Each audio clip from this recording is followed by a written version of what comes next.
Dear student, आज हम BSc part third का paper first plant physiology and biochemistry की फर्स्ट यूनिट वाटर रिलेशन में थ्योरीज ऑफ ट्रांसपिरेशन को कंटिन्यू करेंगे। थ्योरीज ऑफ ट्रांसपिरेशन में हम पिछले लेक्चर में दो थ्योरीज हम डिटेल में पढ़ चुके हैं।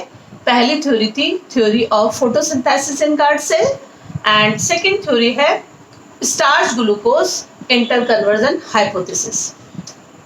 आज हम थर्ड थ्योरी के बारे में पढ़ेंगे, starch glucose inter conversion theory of stomatal movement.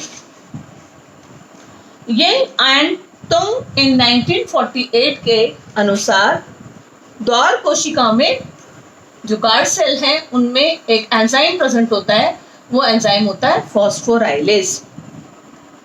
और द्वार कोशिकाओं में ही ऑस्मोटिक प्रेशर के लिए ऑस्मोटिक प्रेशर में वृद्धि तथा रंध्रों के खुलने के लिए ग्लूकोज 1 फॉस्फेट का ग्लूकोज प्लस फॉस्फेट में टूटना आवश्यक होता है और ये क्रिया जो होती है वो फॉस्फेटेज एंजाइम द्वारा संपन्न होती है। जो हमारी जो थर्ड थ्योरी स्टोमल मूवमेंट की है वो सायरे हाइपोथेसिस का ही मॉडिफाइड हो। जो हमने सेकेंड थ्योरी पढ़ी थी glucose starch glucose conversion hypothesis जो था उसी का ही मॉडिफाइड फॉर्म है। यह है सायरे हाइपोथेसिस, स्टीवर्ट हाइपोथेसिस, जो starch glucose inter conversion theory के रूप में होता है। स्टीवर्ट हाइपोथेसिस के अकॉर्डिंग लाइट में जब इनकी जो हाइपोथेसिस है इनके हिसाब से लाइट में जब लाइट होती है मतलब इन डे टाइम में फोटोसिंथेसिस होता है। तो फोटोसिंथेसिस में क्या होगा, रेस्पिरेशंस में जो CO2 काम आती है वो फोटोसिंथेसिस में काम आती है और इसी CO2 का ग्लूकोज फॉर्मेशन होता है फोटोसिंथेसिस में। इससे क्या होगा, जब CO2 काम आई तो CO2 वाटर के साथ रिएक्ट करेगा, तो हमको पता है कि फोटोसिंथेसिस का जो प्रोडक्ट है वो ग्लूकोज बनेगा। इससे क्या होगा, सेल सेप में गार्ड सेल के सेल सेप में H आयन की कंसंट्रेशन इंक्रीज हो जाती है। इससे उसकी गार्ड सेल की pH इंक्रीज हो जाएगी और pH जब 7 हो जाती है, pH 7 के समय activity of phosphorylase enzyme increase होती है। इससे स्टार्च का कन्वर्जन ग्लूकोज 1 फॉस्फेट में हो जाता है और ग्लूकोज 1 फॉस्फेट बन गया। अब इस ग्लूकोज 1 फॉस्फेट का ही फॉस्फोग्लूकोम्यूटेज एंजाइम की प्रेजेंस में ग्लूकोज 6 फॉस्फेट में ये चेंज हो जाता है। ग्लूकोज 1 फॉस्फेट का कन्वर्जन फॉस्फोग्लूकोम्यूटेज की प्रेजेंस में ग्लूकोज 6 फॉस्फेट में हो जाता है और ग्लूकोज 6 फॉस्फेट फॉस्फेटेज एंजाइम की प्रेजेंस में ग्लूकोज प्लस फॉस्फेट में टूट जाता है। जब glucose 6 phosphate glucose plus 6 phosphate में टूट गया, ग्लूकोज एंड फॉस्फेट में टूट गया, तब क्या होता है, तब ये ग्लूकोज के कारण जो गार्ड सेल का जो सेल सेप होता है उसका ओपी बढ़ जाता है, उसकी कंसंट्रेशन बढ़ गई, उसका ओपी बढ़ गया और ओपी बढ़ने से क्या होगा, ओपी बढ़ा तो गार्ड सेल में बाहर की जो सब्सिडरी सेल्स हैं उन सेल से गार्ड सेल के अंदर पानी एंटर करेगा, एंटोऑस्मोसिस की क्रिया होगी। तो जब पानी बाहर से अंदर की ओर आया गार्ड सेल में तो गार्ड सेल कैसी हो जाएंगी, टर्जिड हो जाएंगी और टर्जिड होने के कारण स्टोमेटा ओपन हो जाते हैं।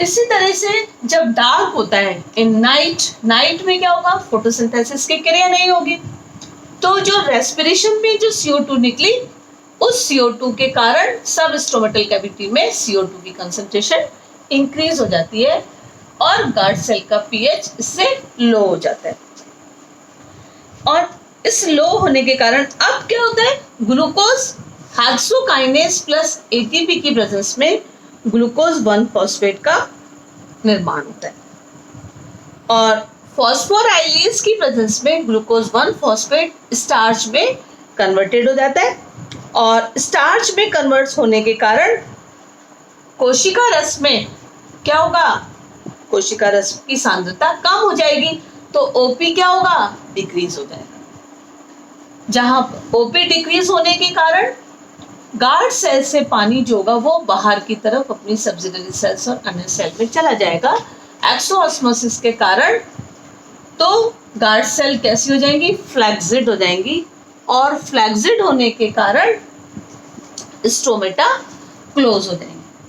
तो इस हिसाब से क्या हुआ, पीएच मतलब जो स्टीवर्ड हाइपोथेसिस के अकॉर्डिंग सायरे का भी हाइपोथेसिस जो था वो यही था कि स्टार्च का ग्लूकोज में कन्वर्जन होता है इन नाइट, और डे में starch is converted into glucose.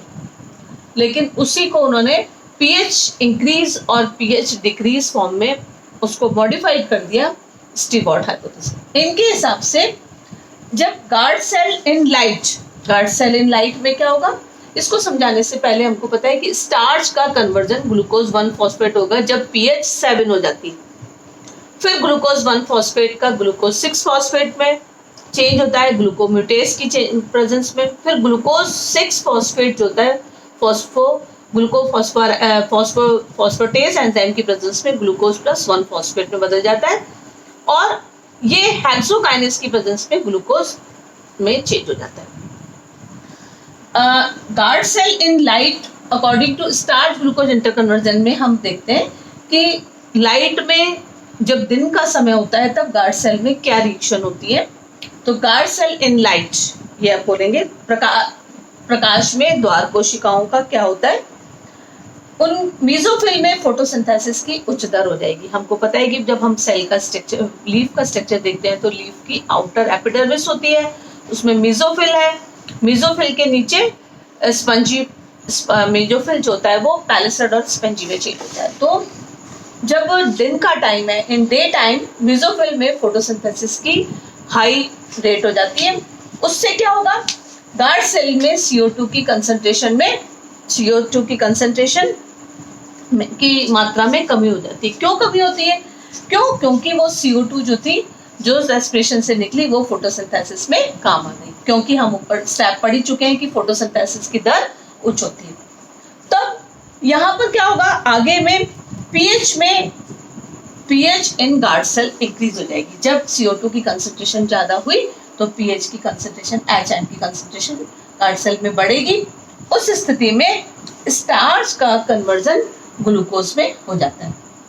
जब स्टार्च ग्लूकोज में बदल जाता है तो ग्लूकोज के कारण सेल की कंसंट्रेशन बढ़ेगी, उसका ओपी गार्ड सेल का बढ़ जाएगा, और इस ओपी के बढ़ने के कारण गार्ड सेल में बाहर की सेल से अंदर की ओर पानी जाएगा।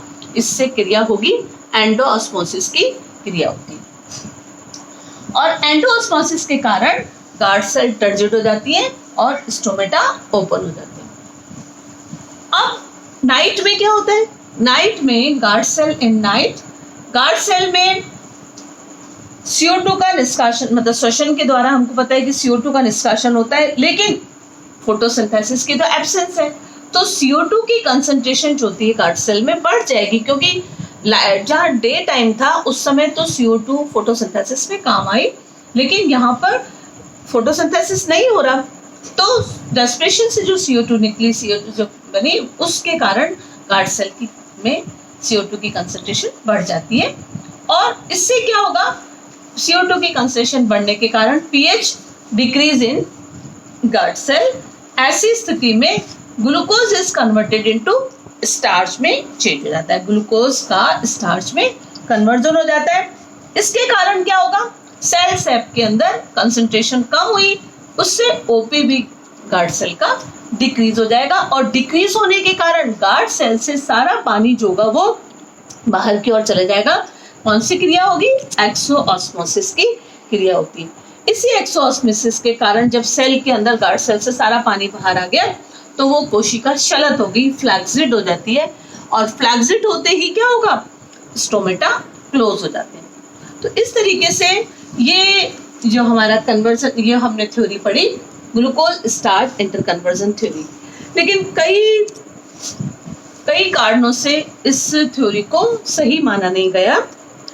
उसके कई पॉइंट से फर्स्ट पॉइंट आता है कि रंध्र CO2 सांद्रता के बिना भी निर्भरता के प्रकाश और तापक्रम के द्वारा भी खुले रहते हैं। यानी स्टोमेटा पर CO2 की कंसंट्रेशन का कोई फर्क नहीं पड़ता, CO2 की कंसंट्रेशन बढ़े या घटे, तभी भी प्रकाश व तापक्रम के द्वारा रंध्र खुल जाते हैं।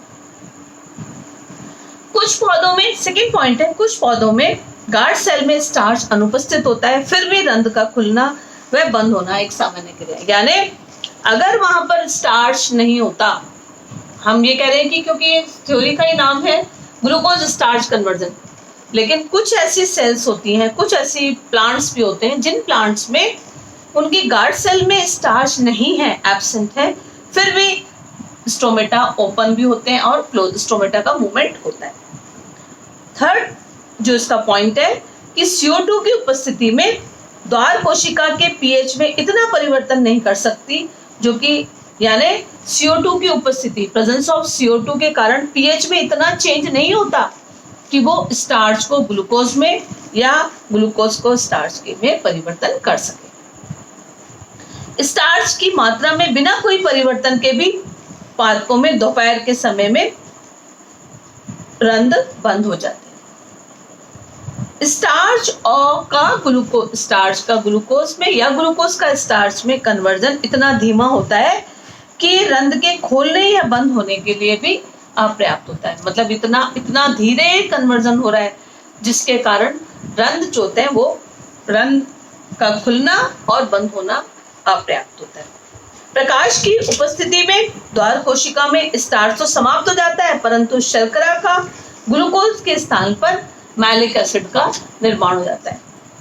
इसी तरीके से एक बीजपत्री पौधे की द्वार कोशिकाओं में स्टार्च नहीं बनता, फिर भी उनमें स्टोमेटा ओपन और क्लोज्ड होते हैं। इसलिए इन सब कारणों के कारण इस थ्योरी को नहीं माना गया starch glucose inter conversion theory.